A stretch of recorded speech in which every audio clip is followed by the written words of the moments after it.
Hi. Check, check, check, check. Hello everyone, welcome to the OneClass channel. My name is Andrew and I'm currently doing stat and math at University of Toronto.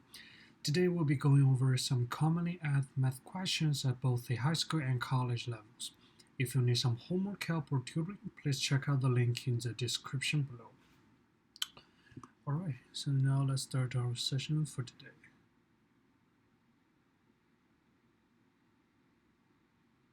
Okay.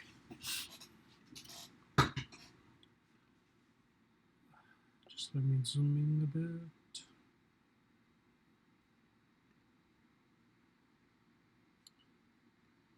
Okay. So the first question is asking us,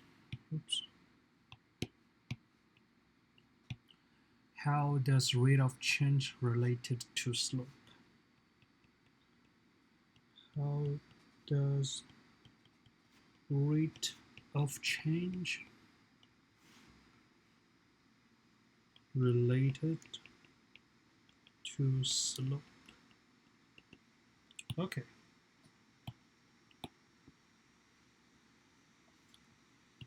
Let's use another color. So rate of change is a ratio of the change in the value of the dependent variable to the change in the value of the independent variable. Okay, so let's write the keyword down. So rate of change, it is the ratio of the change in the value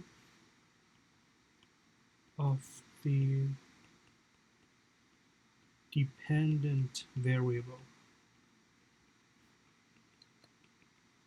to the change of the independent variable.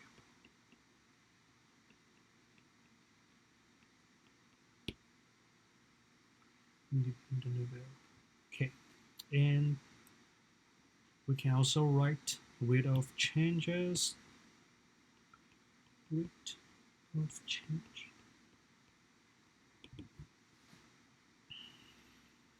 which is delta y over delta x.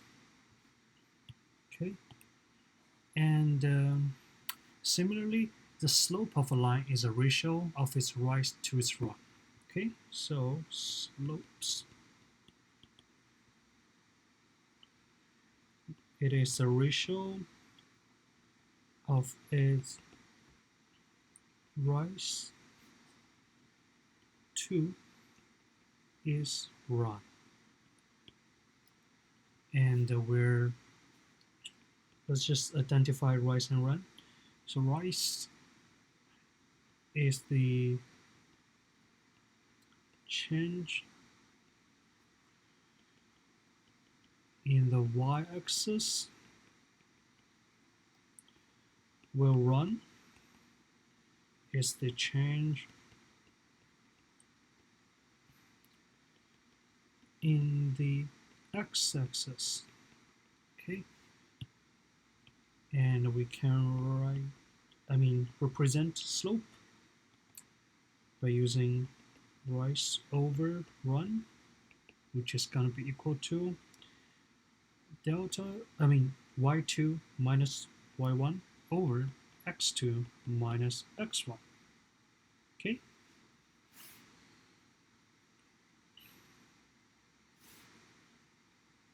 yeah, so if you look at the value of rate of change and the slope, they are exactly the same. Okay, so let's say let's draw x and y axis. Oops.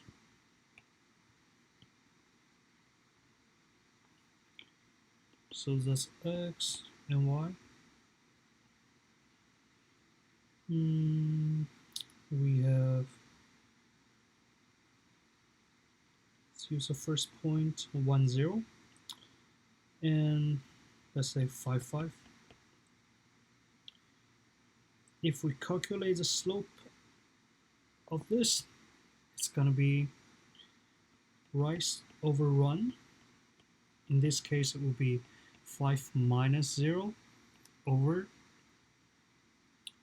5 minus 1, which is 5 over 4. Okay, and if you're calculating the rate of change, it's exactly the same thing. Okay, so just use the y coordinate. So let's say that's y2 and x2, and that's y1 and x1. All right. Yep. So yeah, that's all we have for this question. And let's leave a comment.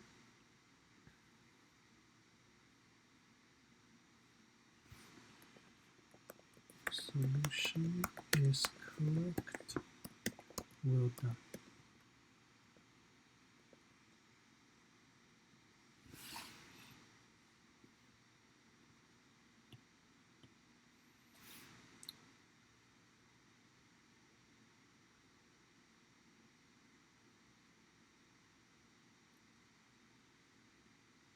All right. So our second question today is asking us, oops, how do you find the exact value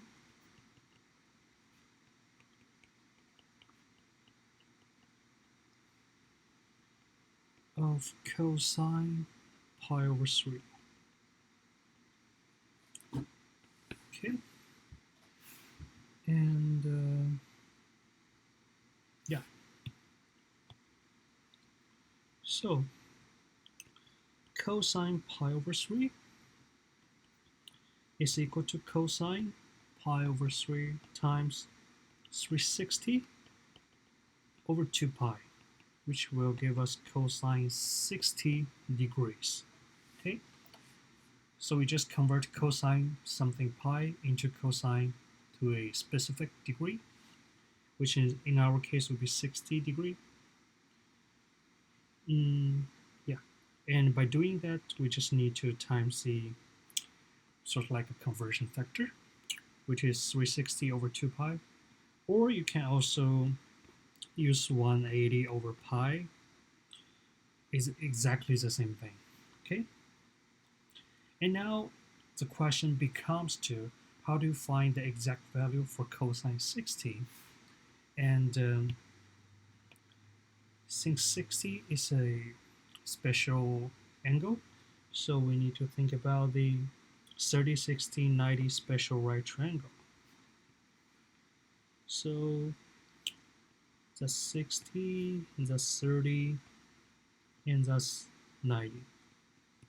Okay, and remember in this specific triangle, its size follows a pattern 1 and 2 and root 3, which the hypotenuse will be 2x, and the short leg will be x, and the long leg will be root 3x. And remember, cosine, I say cosine theta, will be equal to adjacent over hypotenuse. Okay, and in this question, we're given cosine 60 degrees. So let's focus on the 60 degrees angle. We will have adjacent, which is x, over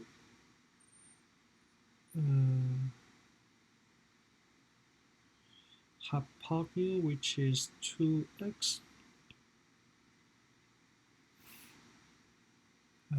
Yeah.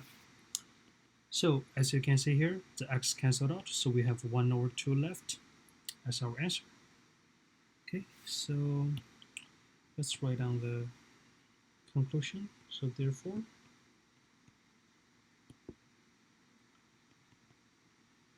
the value of cosine pi over 3 is 1 over 2. Yeah. So every time you come across a question asking you how to find the exact value of a either cosine or sine or tangent to a certain degree, always think about to convert that to the degree mode first, which is something like this, and then most often the angle will be in one of the special triangles, will be either the one we have here or the 45 45 90 special triangle, which is something look like this. And in this specific triangle, it follows the pattern 1 1 and root 2. Okay, yeah, so 1x and root 2x. So remember the two ratios 1 2 and root 3 and 1 1 and root 2. And then you just need to remember the cosine is adjacent over hypotenuse, sine is opposite over hypotenuse. Okay. Yep. So that's what we have for this question. Let's leave a comment. Oops.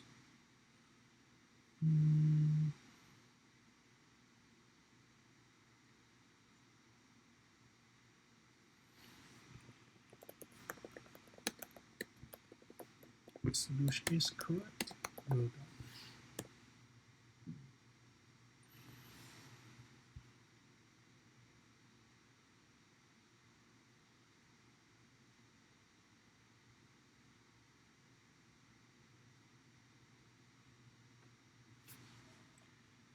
All right.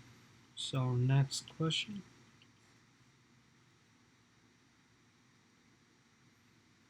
We need to solve the equation. Solve the equation. Give a general formula for all the solution. Give general solution for all the solution. And list all the solutions for k is equal to 0, 1, and 2. And cosine theta is equal to root 3 over 2.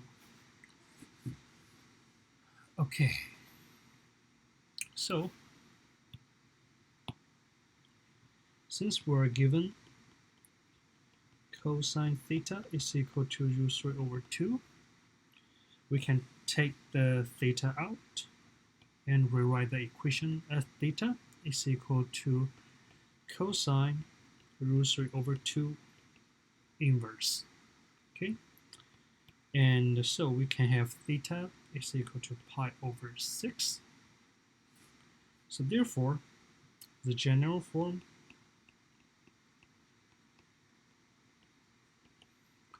will be equal to pi over 6 plus 2k pi. And let's say here the question mentions k is equal to 0, 1, and 2, so we just need to substitute the number in. Okay, so let's say when k is equal to 0, we have pi over 6, that's plus and minus,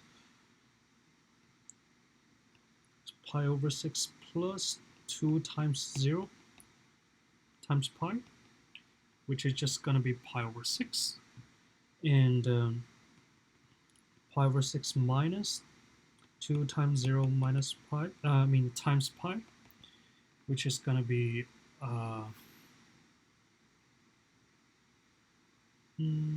times,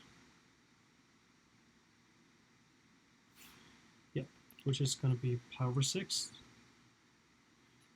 And when k is equal, let's use another color.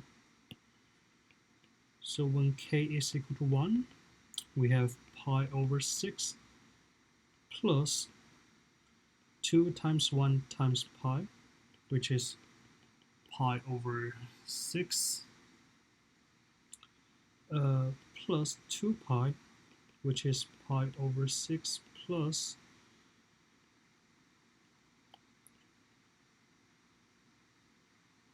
12 pi over 6, which is 13 pi over 6.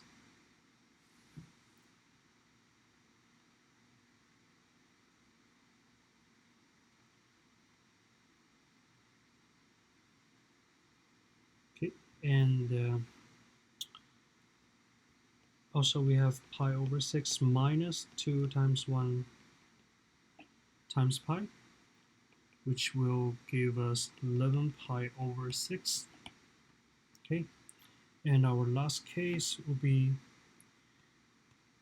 when k is equal to 2. So the general form, oops, not the general form, would be pi over 6 plus 2k pi,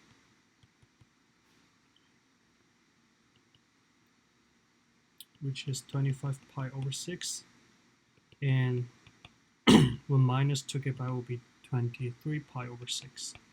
Okay, and yeah,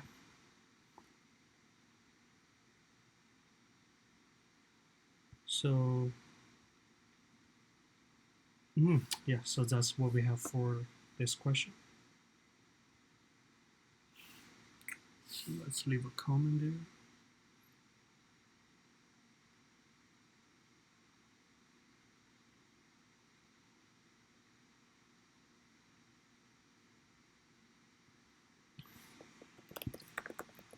Solution is correct. Well done.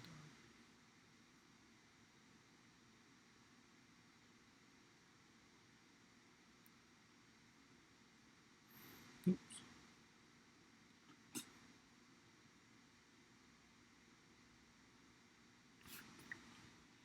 All right, so our next question is asking us, is 0 a natural number?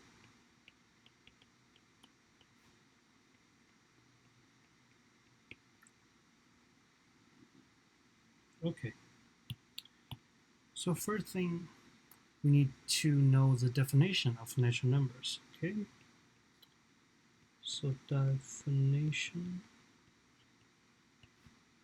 of natural numbers.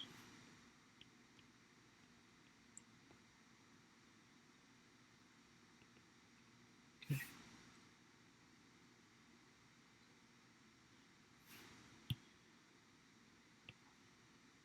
so let's write it here.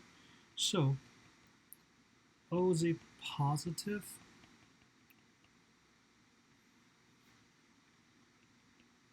integers on the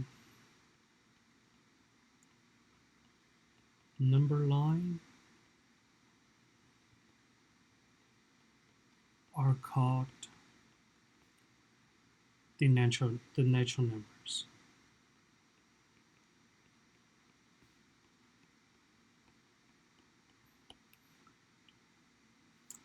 And in our case, since 0 is neither a positive nor a negative number, so that's why we do not consider 0 as a natural number. Okay. So 0 is neither positive nor negative. Thus, 0 is not a natural numbers. Okay. And let's just expand this a little bit more. Let's use one. So, is 0 a whole number? Let's write it here. Is 0 a whole number? And the answer is yes. 0 is a whole number, because Whole numbers are defined as set of integers starting from 0. And whole numbers include 0 and positive integers. Okay, so whole numbers include 0 and positive integers.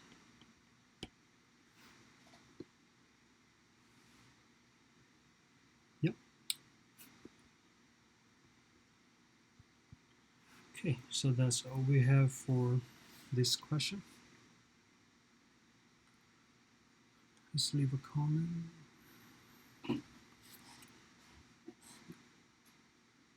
Yeah, so as you can see from the number line that the Janine The Tutor has right here, we have our left hand side as negative integer and the right hand side as our positive integers, which are also the natural numbers, and the whole numbers are including 0, while natural numbers does not including zeros.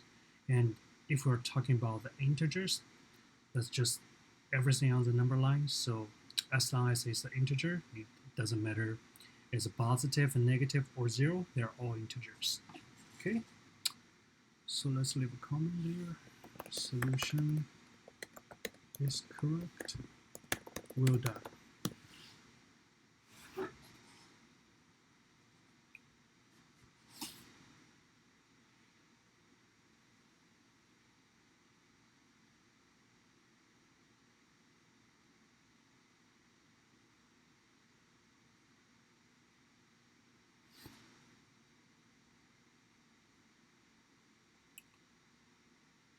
Okay, so our next question is asking us what are types of angle pairs? Okay, types of angle pairs. Okay, so angle pairs are called that because they always appear as two angles working together to display. And so here are types of angle pairs. First, we have the adjacent angles. Okay, so adjacent angles are just two angles with a common vertex, sharing a common side and no overlapping. Okay, so two angles with a common vertex sharing a common side and no overlapping.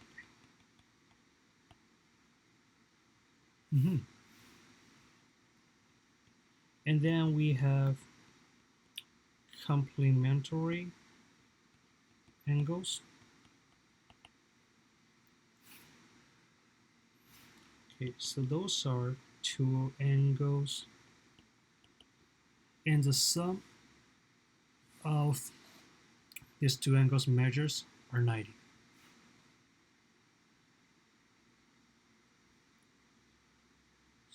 Sum whose measures are 90.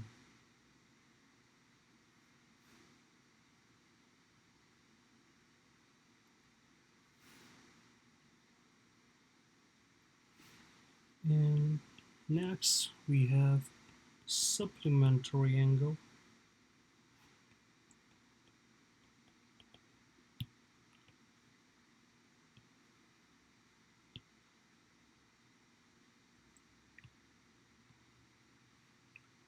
So similar to complementary, the only difference between them are the sum of supplementary angles is 180 instead of 90. Okay, so two angles sum to 180. Okay, and yep. Oh, and also noted some angle pairs formed by parallel lines cut by a transversal line. So, like here's a parallel line cut by a transversal line. And if we have cases like this, here are some angle pairs formed. First one will be vertical pairs, and we have supplementary pairs and alternate internal angles, and we also have alternate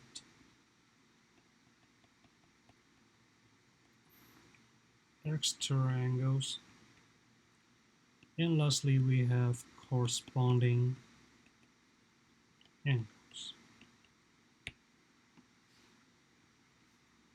Okay, yep. I think we covered everything.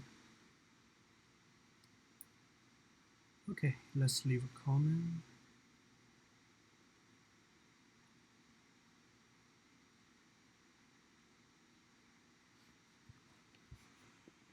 So solution is correct.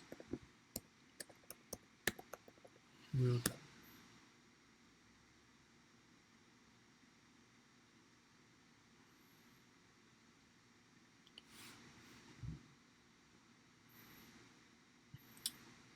Yep, so I think those are all the questions for today. And if you enjoyed today's Q&A and would like to be notified of when we do this next, please hit the subscribe button and notification bell below. If you would like to submit your own questions, please visit the link in the description. Remember to leave a like and a comment and share this video with your friend. And this has been Andrew from OneClass. I hope to see you soon. Bye.